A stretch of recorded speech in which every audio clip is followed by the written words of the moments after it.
I'd like for you to do right now, I want you to think about your dream, because I'm in a room full of dreamers. Think about your dream right now. I want you to think about it and envision it. Now, ladies and gentlemen, let me share something with you. I do not believe that any of us have dreams that were not given to us for the purpose of accomplishing those particular dreams. And I want to share something with you that has changed my life. I started out, as was indicated by Jack. It's very humble beginnings. I don't know what that dream is that you have. I don't care how far-fetched it might appear to be. I don't care how disappointing it might have been as you've been working toward that dream. But here's what I know, that that dream that you're holding in your mind, that it's possible. Let's say that together, please. Say, it's possible. See, sometimes we can't say, I can do that. But what we can say, that it's possible that I can have my dream as we run toward it, as we work on it day in and day out. No one, ladies and gentlemen, could have convinced me when I started out just over 6 years ago working on my dream, and I want you to think about whatever your dream is, because I was willing to take a chance, and most people won't do that. Most of the people that you talk to try and bring them into the business, these are not risk takers. Most people have done all that they're ever going to do. They raise a family, they earn a living, and then they die. But people who are running toward their dreams, life has a special kind of meaning. And here's what I will share with you, that in the process of working on your dreams, you are going to incur a lot of disappointment, a lot of failure, a lot of pain, a lot of setbacks, a lot of defeats. But in the process of doing that, you will discover some things about yourself that you don't know right now.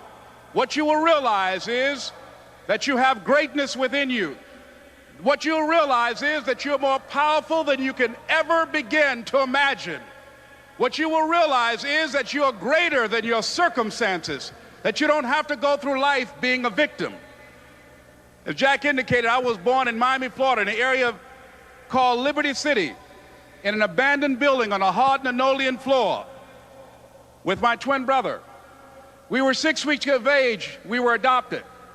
When I was in 5th grade, I was identified as EMR, labeled educable, mentally retarded, put back from the 5th grade into the 4th grade, and stayed in that category until I got out of high school.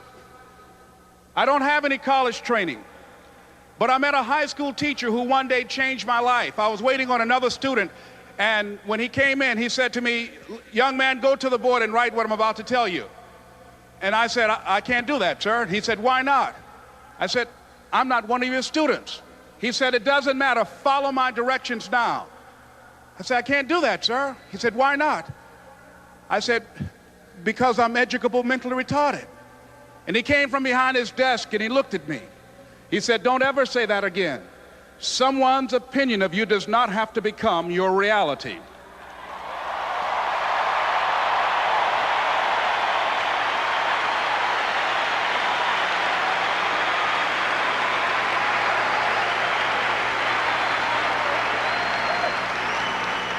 And that man, Mr. Leroy Washington, did something for me. He started planting seeds in my mind that enabled me to begin to dream, as Dexter has been doing for you.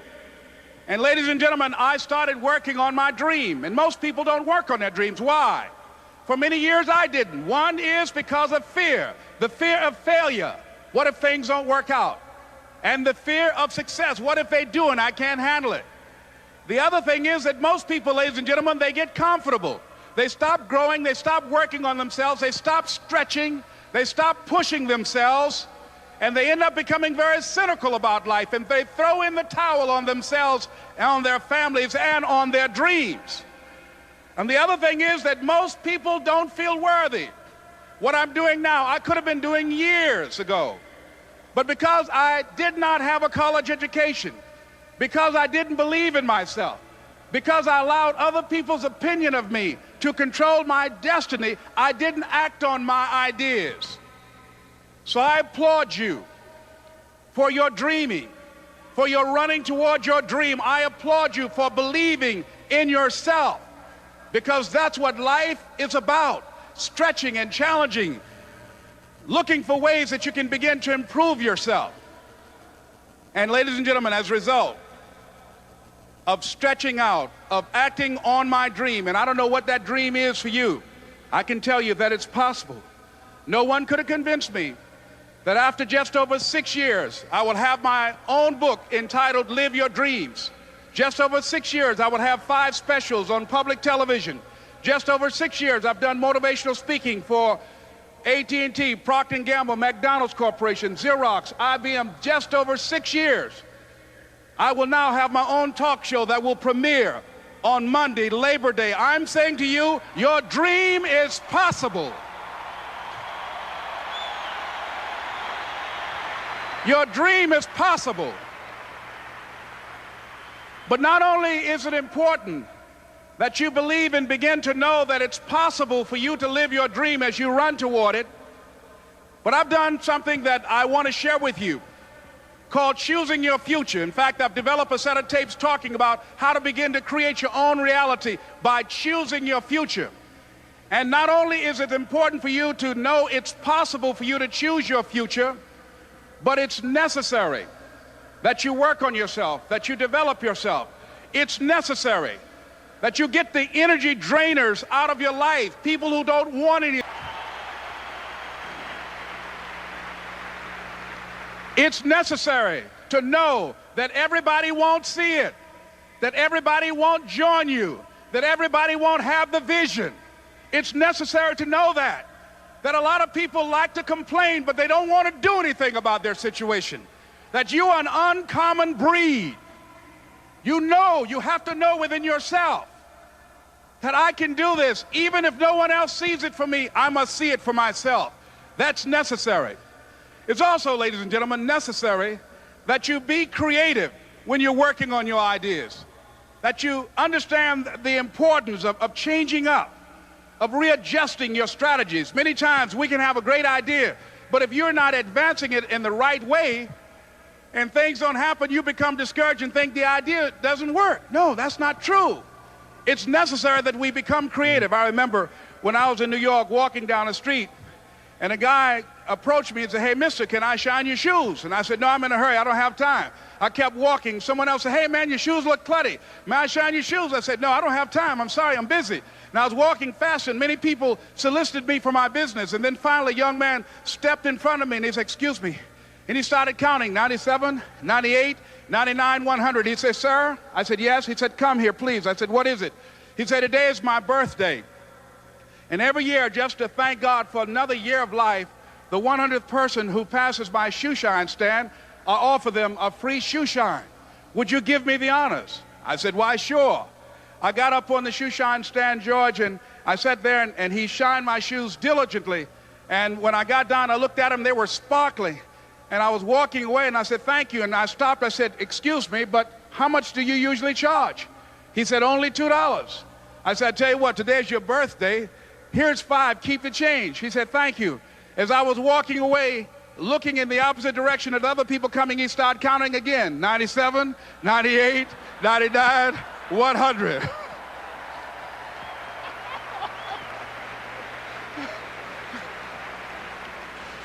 It's necessary that you be flexible, that you are always thinking of how can I improve this better. This is a customer-driven economy. It's necessary for you to always explore various ways in which you can improve the quality of service that you're providing for the people in your organization. I remember something, a major company had talked about the extra value service they were providing for their customers. And the lady who had the news conference summarized it this way. She said, "It's not our intention to satisfy our customers or to please our customers. Our intention is to amaze them."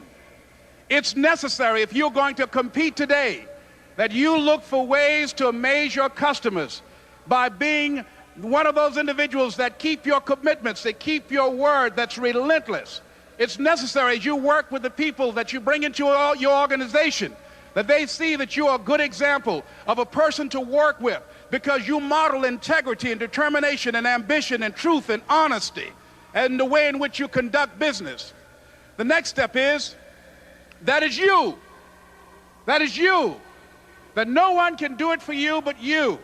And even though you face disappointments, even though you will experience some setbacks, it goes with the territory. You must understand that. I remember I was playing a game with my 9-year-old son, John Leslie, and I beat him 10 straight games in a game called Connect 4. And finally, I said, John Leslie, I'm bored. I don't want to play you anymore. And I got up. I said, I'm ready to go to sleep now. And repeat after me, please. Let's say this together. It's not over until I win. John Leslie said, no, you can't go now, Dad. I said, why? He said, it's not over until I win. That was his attitude. We sat down and we played several other games. And finally, after the 11th game, John Leslie won, and he got up and he yawned. And he said, I'm ready to go to sleep now. And I'm saying to you, what if all of us took that attitude after we face a rejection and a no, or we have a meeting and no one shows up, or somebody say, you can count on me, and they don't come through? What if we have that kind of attitude? The car's repossessed. Nobody believes in you. You've lost again and again and again. The lights are cut off, but you're still looking at your dream, reviewing it every day, and say to yourself, it's not over until I win.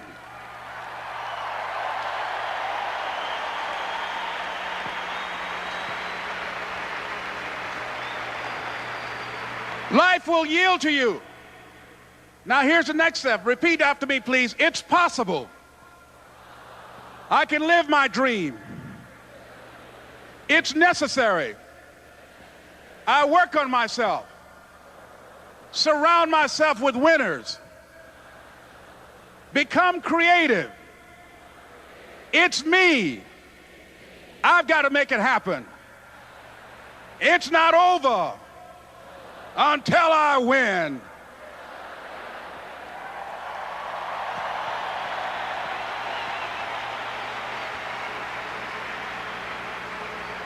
The next thing that's important to know, yes, it's possible that you can choose your future and direct the course of your life as you run toward your dream.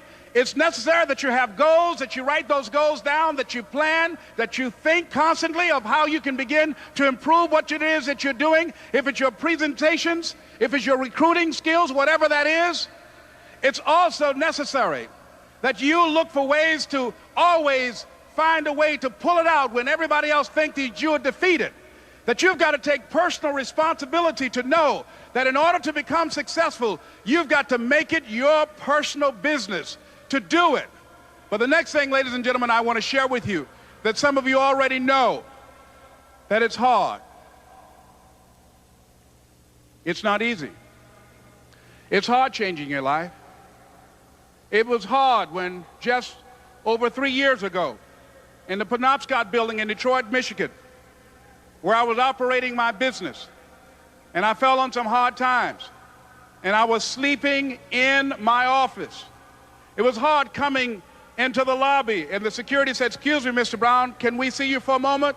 And I said, yes, and I walked up to the counter, and he gave me an envelope. And he said, would you mind reading it here? And I opened the envelope, and the envelope was from management that said, this is an office tower. It's not a hotel. Please do not sleep in your office. And I said, excuse me, sir. I said, I just work long hours in creating my business. I'm an entrepreneur. And right now, things are bad for me. But they're not going to be this way always. And I just asked for the opportunity to continue to operate like I'm doing. I'm not trying to make this my home. And it was hard coming through the lobby. And sometimes they would laugh. There's a guy talking about becoming successful. And look at him. He's bathing in the bathroom upstairs on the 21st floor. He sleeps on the floor. Him and 2 other dreamers up there. Look at him. It was hard, ladies and gentlemen, coming to speak to people. And I was facing financial difficulties in my own life. I was behind on my bills and my dreams, and I'm saying to them, you can live your dream. It was hard, ladies and gentlemen. It was very difficult to pick myself up each day believing that I could do it. There were times that I doubted myself. I said, God, why is this happening to me? I'm just trying to take care of my children and my mother. I'm not trying to steal or rob from anybody. Why did this have to happen to me? It was very hard. And here's what I want to say to you. For those of you that have experienced some hardships, don't give up on your dream. No one could have convinced me by holding on, by continuing to push forward, by continuing to run toward my dream, that one day I would have my own talk show. It's a long shot, ladies and gentlemen, from Liberty City, an abandoned building on a floor, never knowing my mother or father. It's a long shot. Being here with you today in this dome in Atlanta, it's a long shot. No college training, labeled educable, mentally retarded, but I kept running toward my dream.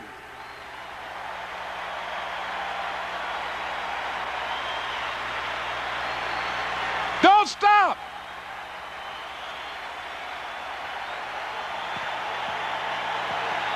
Don't stop.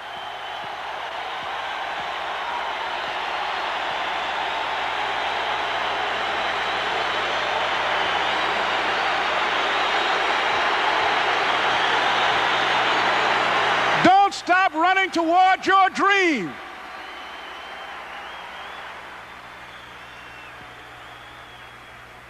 It's very important as you hold on to that dream.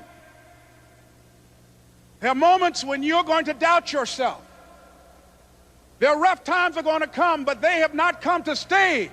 They have come to pass. It's very important for you to know that.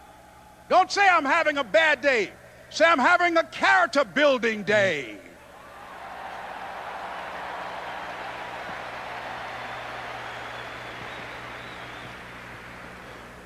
It's very important for you to believe that you are the one to make this happen. I remember this high school teacher, Mr. Leroy Washington, at the end of school one June, it was just a few days before we were supposed to leave, and I just got my report card, and it indicated that I'd failed history, and I'd failed English, and I would have to go to summer school.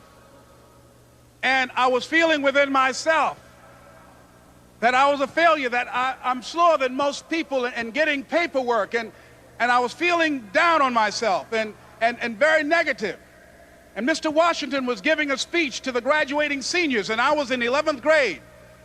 And even though I wasn't supposed to be in there, I went in there because the speech he was giving, that speech was for me. And as he talked, my heart began to beat fast. Tears began to run down my eyes, and I was in the back just listening to him because he said, and he was a very dramatic man. I still talk to him to this day. He said, as graduating seniors of Booker T. Washington High School, I want you to know that you're blessed and highly favored, and that as you go toward the future, begin to know that you have greatness within you. And if just one of you here begin to envision yourselves as being blessed and highly favored to reach your goals, if just one of you capture the essence of what that means, that you have greatness within you and a responsibility to manifest that greatness, that you can make your parents proud, you can make your school proud, you can touch millions of people's lives, and the world will never be the same again because you came this way. And the students gave him a rousing standing ovation. And as he left the auditorium, I ran down the steps and I caught him in the parking lot. I said, Mr. Washington? He said, yes. I said, do you remember me, sir? He said, no. I said, my name is Leslie Brown. My mother, she works in the cafeteria here. I'm one of the twins, Leslie and Wesley. I said, Mr. Washington, but you know, I got these big dreams. I like talking to people. I love people. I said, I want to work with people, and I got this dream of buying my mama a home. Could I do that, Mr. Washington? He said, it's possible, Mr. Brown. And as he walked away, I called him again. I said, Mr. Washington? He said, what do you want now? I said, I'm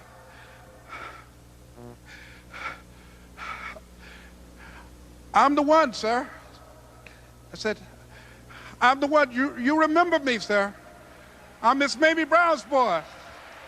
I'm the one. I'm the one.